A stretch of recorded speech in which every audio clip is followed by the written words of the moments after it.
Welcome to the Tipping Point Show. I'm Jimmy Evans. I'm so glad that you've joined me for today's program. And I'm talking about something today I've never talked about before. I have never taught on the end times related to angels. Now, when you look at end times theology, angels are all over it. And we're going to be talking about a lot of end time theology today and the book of Revelation.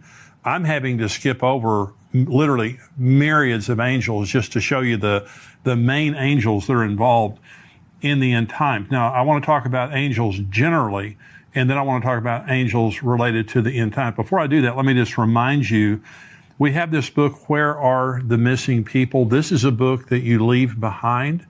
You know, once we're raptured and the Lord takes us out, there are going to be billions of people left on the earth. And this book is designed, it says the sudden disappearance of millions and what happens next. And so what this book does is it allows you to keep this on your coffee table, your bedside table, your car, your apartment, your dorm room, wherever you leave it.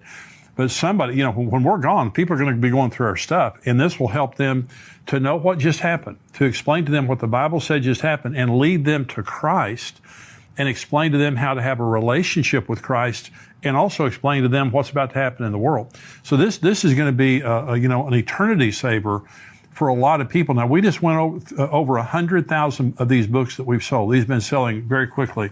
And so you can go to missingpeoplebook.com and you can get a big discount there if you're buying more than one. You can buy one. You can also get it on Amazon.com. I think it's $8.95 or something like that. We have almost 1,000, and you can go on Amazon and see all of the reviews that we have. I think we have like almost 1,000 5-star reviews of this book. People are reading it, and it's blessing them, and some people are getting saved reading this book right now. So missingpeoplebook.com. And I'm saying this too right now because Christmas is coming up, and you might want to give these away to family members and things like that, just to empower them to leave it around for someone. But if they read it, I can promise you, it's going to bless them. And in some cases, it's going to wake them up to the reality of what's going on in the world. These are the testimonies that we're getting from this. Where Are the Missing People? You can get it on missingpeoplebook.com, and you can also get it on Amazon.com. But if you're buying more than one, you'll get a much better discount on missingpeoplebook.com. Let me talk about angels. One of the subjects that is very central to end times teaching is how involved angels are in carrying out God's plan. In the studying about angels in the end times, let's begin to understand who angels are and the role that they play. And so the first thing is they're ministering spirits sent to help believers and those who will inherit salvation. This is what Hebrews 1 says about angels. But to which of the angels has God ever said, "Sit at my right hand till I make your enemies your footstool"? Are they not all ministering spirits sent forth to minister for those who will inherit salvation? They're just God's servants that come into the earth realm to minister to us. And so, we have angels, and I'll talk about that more in just a minute. We have angels. John Lindell was on the program. He is the pastor of James River Church, and he had a very powerful encounter with an angel that healed him. The angel grabbed him. He had cancer and healed him of cancer. Psalm 34:7 says, "The angel of the Lord encamps around those who fear him and delivers them." Psalm 91 says, "Because you have made the Lord, who is my refuge, even the Most High, your dwelling place, no evil shall befall you, nor shall any plague come near your dwelling. For he shall give his angels charge over you to keep you in all your ways. In their hands they shall bear you up, lest you dash your foot against a stone. You shall tread upon the lion and the cobra, the young lion and the serpent you shall trample underfoot."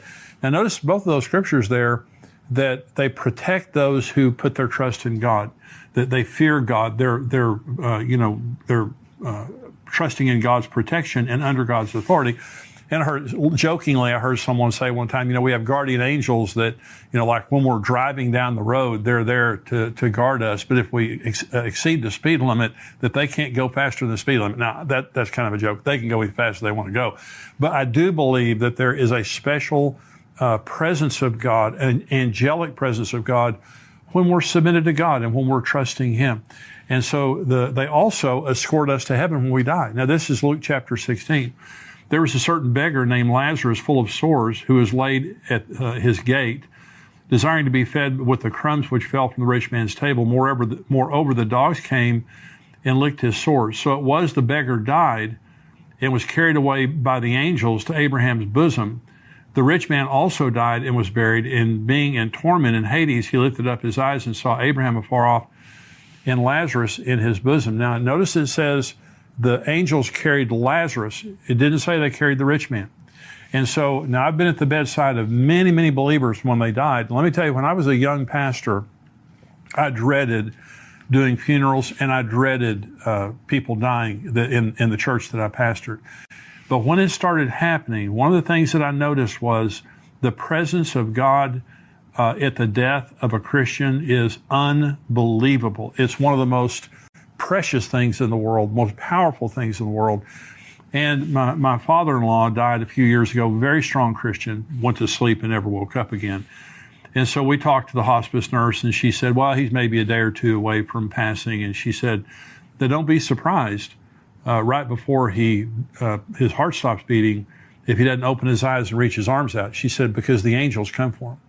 Well, if there's anyone who knows about that, it would be a hospice nurse. And she said it just matter-of-factly, and I believed her. And so as a believer, when we pass, angels come and take us into the presence of God. And the Bible says that very clearly there. Children have angels. This is Matthew 18. Jesus said, take heed that you do not despise one of these little ones. For I say to you that in heaven their angels always see the face of my Father who is in heaven. So God evidently assigns an angel to each one of our children. And remember, up until about the age of 13, children, any child that dies goes to heaven. And so they're before the age of accountability.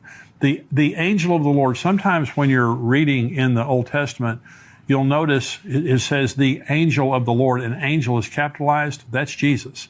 The angel of the Lord in the Old Testament is Jesus pre-incarnate, and Jesus is all over the Old Testament in his pre-incarnate form. But we're not to worship angels.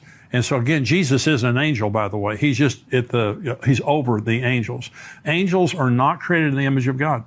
We are created in the image of God. Angels are simply ministering spirits that God created to minister on his behalf, but they are not in his image, and they will not marry Jesus.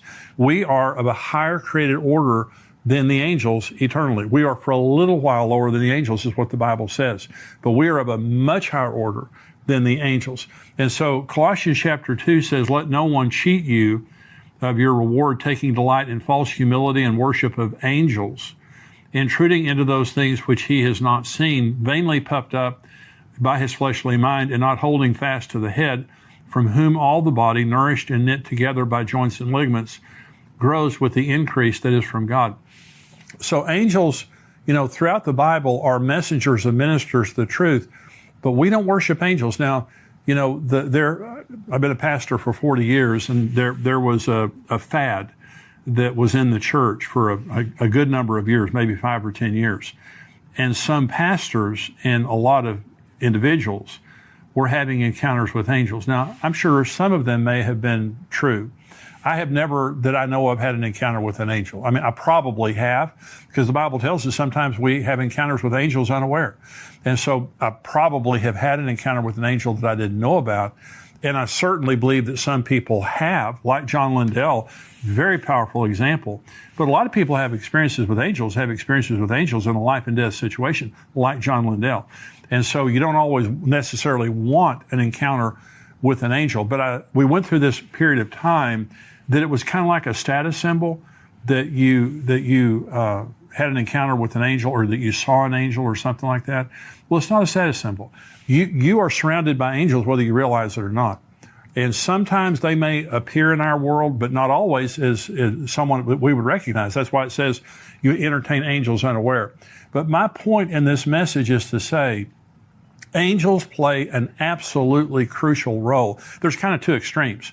One is the worship of angels, and the other is not believing in them. And I'm telling you, we have angels. There are times, I'm certain in my own life, there have been probably hundreds, if not thousands, of instances where something bad would have happened to me without my angel doing something about it, our guardian angels. And so they play a huge role in our lives. They play a huge role in eternity, but they also play a huge role in the end times. Let's go through some of the specific end time scriptures, and let's look at the angels that are a part of the end times, beginning with the book of Daniel and the angel Gabriel. Now, this is when the end began. I have a message that I preach, and it's called, When Did the End Begin? Here's when the end began. Because some people say, Jimmy, why do you have to have an end times? Why are you people so obsessed with the end times? Hey, it wasn't my idea. It was God in the Old Testament, beginning in Daniel chapter 9, when the end was announced. Here it is right here. Daniel 9, beginning of verse 20. While I was speaking, praying, this is Daniel speaking. Now, while I was speaking, praying, and confessing my sin and the sin of my people Israel, and presenting my supplication before the Lord my God for the holy mountain of my God, yes, while I was speaking in prayer, the man Gabriel, whom I had seen in the vision at the beginning, being caused to fly swiftly, reached me about the time of the evening offering, and he informed me and talked with me and said, O Daniel, I have now come forth to give you skill to understand. At the beginning of your supplications, the command went out, and I've come to tell you, for you are greatly beloved. Therefore, consider the matter and understand the vision. 70 weeks are determined for your people and for your holy city to finish the transgression, to make an end of sins, to make reconciliation for iniquity, to bring in everlasting righteousness, to seal up vision and prophecy, and to anoint the most holy. Know therefore and understand that from the going forth of the command to restore and rebuild Jerusalem until Messiah the Prince, there will be 7 weeks and 62 weeks. The street shall be built again, and the wall, even in troublesome times. Let's stop right there, because it keeps going on to talk about the abomination of desolation, the Antichrist, and all that. So Gabriel, the angel Gabriel, when it says the man Gabriel, this is the angel Gabriel flying swiftly, came to him and told him 490 prophetic years were being announced from then, from the announcement of a command to go back and rebuild Jerusalem until the very end. There would be 490 prophetic years. Now, the first 483 prophetic years, exactly the way that Gabriel said, have been exactly fulfilled to the day. From March the 14th of 445 BC until April 6th of 32 AD, that was exactly fulfilled from the time that Artaxerxes Longimanus decreed that they could go back and rebuild the city until Jesus entered the city of Jerusalem on Palm Sunday. Exactly 483 years, 173,880 days, exactly prophetically fulfilled. That is how specific the Bible is. But there are 7 years left to be fulfilled. That's the tribulation. And so Gabriel comes and says, it has been established, Daniel, that there are only 490 prophetic years left. So the end began whenever they Artaxerxes announced that there could be the rebuilding of Jerusalem. It ends at the end of the tribulation. This age ends at the end of the tribulation. But God sent Gabriel, the angel, to begin all that. So angels also announced the location of the second coming of Christ. When Jesus ascended, this is Acts chapter 1, when he had spoken these things, while they watched, he was taken up, and a cloud received him out of their sight. And while they looked steadfastly toward heaven, as he went up, behold, 2 men stood beside them in white apparel, King of Judah. Thus the Lord my God will come, and all the saints with you. Now, this is a parallel text with Acts 1. It's also a parallel text with Revelation 19. It says, thus the Lord my God will come, and all the saints with him, and return to the Mount of Olives. Revelation 19 says that's where it talks about the marriage supper of the Lamb. And then it says that he returns on a white horse, and all the saints return with him. So understand this. When the rapture happens and we go to heaven for 7 years, and I'll be answering a question during the subscriber portion about the timing of the marriage supper of the Lamb. And I've got a very specific question, because some people believe that the marriage supper of the Lamb doesn't happen until the end of the tribulation based on Revelation 19. I'm going to correct that. But Jesus comes and we come with him. When Jesus returns to the earth, we literally come right up. We're looking right over his shoulder when it happens. It's going to be an unbelievable moment. But an angel is the one who announced the specific location where Jesus was going to come back in the New Testament. We'll get right back to Tipping Point in a moment, but I wanted to take a second to tell you about our sponsor, ExpressVPN. Going online without ExpressVPN is like leaving your kids with the nearest stranger while using the restroom.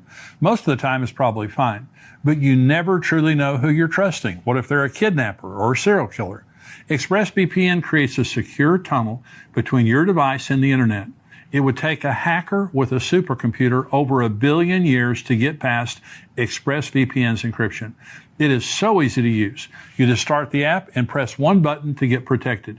You can connect up to 5 devices simultaneously, and it works on all your devices.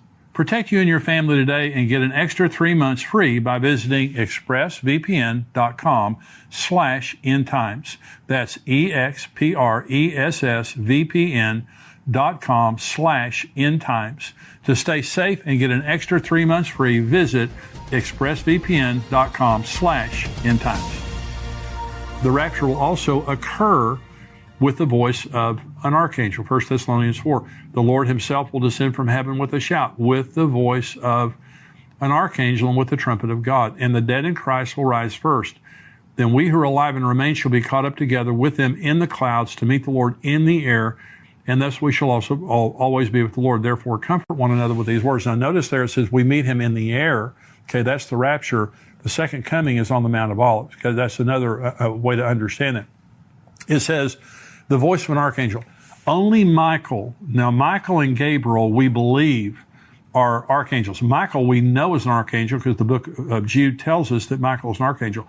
Gabriel, he is announced as an archangel in the book of Enoch. And now the first book of Enoch, I believe, is inspired. It's not canon. It's not the Bible. The other 2 books of Enoch are not inspired. They've already been proven to be false. Now remember, the book of Jude quotes the book of Enoch. And so you can't dismiss the book of Enoch. But I believe Michael and Gabriel, so at the rapture, either Michael, Gabriel, there's going to be the voice of an archangel there. The book of Revelation was given to John by the Lord's angel. This is Revelation 1. The revelation of Jesus Christ, which God gave him to show his servants things which must shortly take place. And he sent and signified it by his angel to his servant John, who bore witness to the word of God and to the testimony of Jesus, to all the things he saw. Blessed is he who reads and those who hear the words of this prophecy and keep those things which are written in it, for the time is near. The book of Revelation is the only book in the Bible that promises a blessing to people who read it. That's why it's so important to read it. And so, but we're told there that John was given the revelation by the angel of the Lord. The scroll with the seals that begins the tribulation will be controlled by a strong angel. This is Revelation 5. I saw in the right hand of him who sat on the throne a scroll written inside and on the back, sealed with 7 seals. Then I saw a strong angel proclaiming with a loud voice, who is worthy to open the scroll and to loose its seals? And no one in heaven or on the earth or under the earth was able to open the scroll or to look at it. So again, you just see how many times that an angel is involved. I'm not finished yet. We have more to go. But you see how many times an angel is involved. And so I believe these angels are present with us right now. And I believe that, and of course, as believers, you have to understand one of the beautiful things, the instant that we're raptured, we enter into the unseen realm. We're a part of the supernatural realm. And I think it's going to be absolutely intriguing all of a sudden to be able to see myriads and myriads and myriads of angels. The 4 winds of the earth, that the wind should not blow on the earth or the sea or in any tree. So there are 4 angels right there. Then I saw another angel ascending from the east, having the seal of the living God.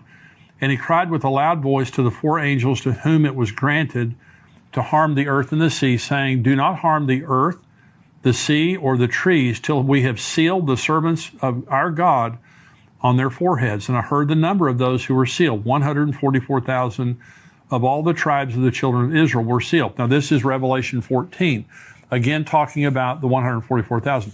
Then I looked, and behold, a lamb standing on Mount Zion, and with him 144,000, having his Father's name written on their foreheads. So an angel is the one who seals the 144,000 in their forehead, because they're not going to be harmed. All these judgments that are coming in on the earth, they're not going to be harmed. But here's interesting. It says his Father's name. The Lamb was with the 144,000 because they go around the world proclaiming the gospel to the entire world, but his Father's name is on their forehead. So this is interesting. And I'm not preaching this as a doctrine. I'm sharing this as something that's interesting. And that is, there are those that believe that the church is the bride of Jesus, and the Jews are the bride of the Father. Now remember, you go to Revelation 21 and you read about the New Jerusalem. It says there are 12 gates to enter the city of the New Jerusalem, and every gate has the name of a patriarch on it, the 12 sons of Jacob. Okay, so all around. But it has 12 foundations, and each of the foundations has a name of the apostle. So it's interesting, the New Jerusalem is branded both to the church and to the Jews. And so an example is before Jesus came, and in the Old Testament, before Jesus became the standard of salvation, what happens to David? What happens to Moses? What happens to Aaron? What happens to, all the wonderful people in the Old Testament? Well, they certainly don't go to hell. And so where do they go? So there are those that believe that in the New Jerusalem, this is shared by the Old Testament Jewish saints that are the bride of the Father and the church that is the bride of Christ. Interesting thing. Okay. Another one. 3 angels proclaim a universal message to the world in Revelation 14. It says, "Then I saw another angel flying in the midst of heaven, having the everlasting gospel to preach to those who dwell on the earth, to every nation, tribe, tongue, and people, saying with a loud voice, Fear God and give glory to him, for the hour of his judgment is come, and worship him who made heaven and earth, the sea, and the springs of water. Another angel followed, saying, Babylon is fallen the great city, because she has made all nations drink of the wine of the wrath for fornication. Then a third angel followed with them, saying with a loud voice, If anyone worships the beast in his image, and receives his mark on his forehead or on his hand, he himself shall also drink of the wine of the wrath of God, which is poured out full strength into the cup of his indignation. He shall be tormented with fire and brimstone in the presence of the holy angels and the presence of the Lamb. And the smoke of their torment ascends forever and ever, and they have no rest day or night who worship the beast in his image, and whoever receives the mark of his name." Now, there's several things in there. The first is, it says that they'll be tormented in the presence of the Lamb and his holy angels. Satan is not the Lord of hell. Jesus is the Lord of hell. And so Satan is in the judgment of hell like everybody there with him. He's bound there. And so, but it begins by saying an angel came and proclaimed the everlasting gospel to the 4 corners of the world, every tribe, nation, and tongue. When Jesus said this gospel will be preached into all the world and then the end will come, that's when it happens. It happens through the church before the rapture.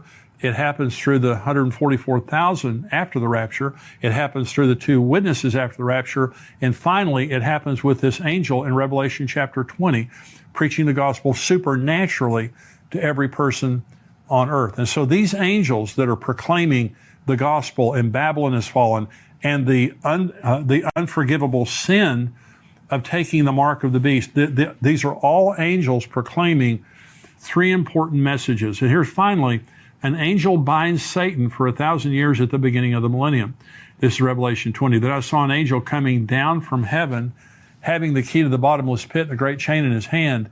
He laid hold of the dragon, that serpent of old, who is the devil and Satan, and bound him for 1,000 years. And he cast him into the bottomless pit and shut him up and set a seal on him, that he should deceive the nations no more till the 1,000 years were finished. But after these things, he must be released for a little while. Here's the wonderful thing about that scripture. It just takes one angel. When it talked about the seals, it says a strong angel said, who is worthy to break the seals? This doesn't even say it's a strong angel. So let me just say, first of all, when Satan fell, he took 1/3 of the angels with him. That means that 2/3 stayed with God. That means in the angelic realm, the angels of God are twice as powerful as the angels of Satan. But how much more powerful is God than Satan? It would be like the United States of America fighting 30 people. There's just no comparison. I mean, God is infinitely more powerful than the devil. So when it comes time to lock the devil up, one angel goes over and takes him and puts him in the bottomless pit. But I just want you to notice now the angelic participation in the end times, but the same is true for us today.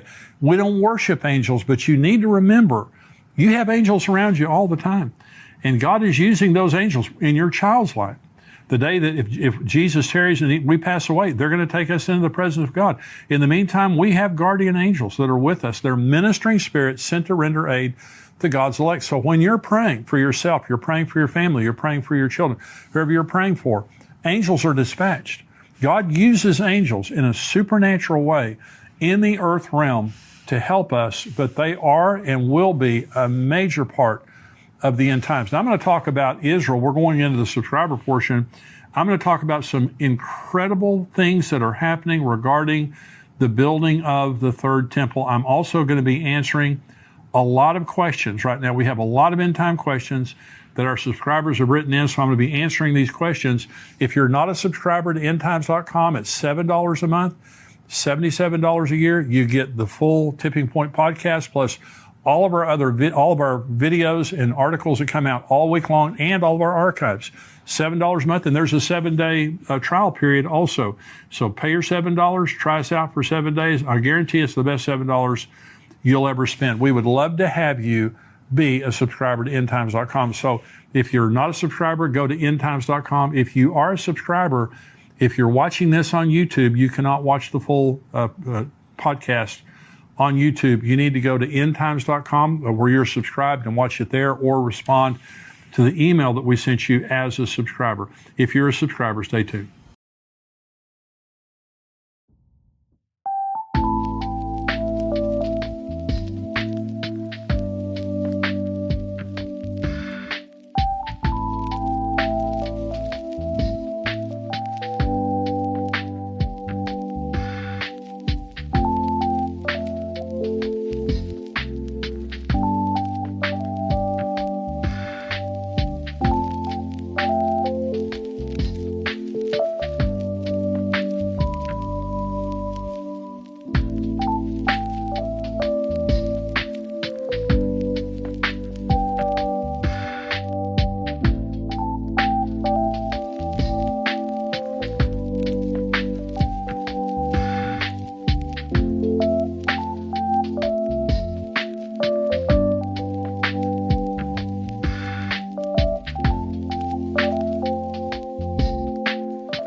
Conversational dynamic, no backing down, you love the fight. So you're a bad boy, right? Only when it's time to fight. Only doing when it's time to fight. They say you walk a razor line, but you just smile like it's so fine. So you're a bad boy, right? Only when it's time to fight. They say you walk a razor line, but you just smile like it's so fine.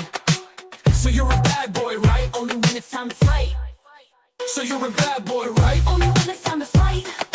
Living fast, chasing the light, so you're a bad boy, right? Only when it's time to fight. They say you walk a razor line, but you just smile, acting so fine. So you're a bad boy, right? Only when it's time to fight. They say you walk a razor line, but you just smile, acting so fine. So you're a bad boy, right? Only when it's time to fight. So you're a bad boy, right? Only when it's time to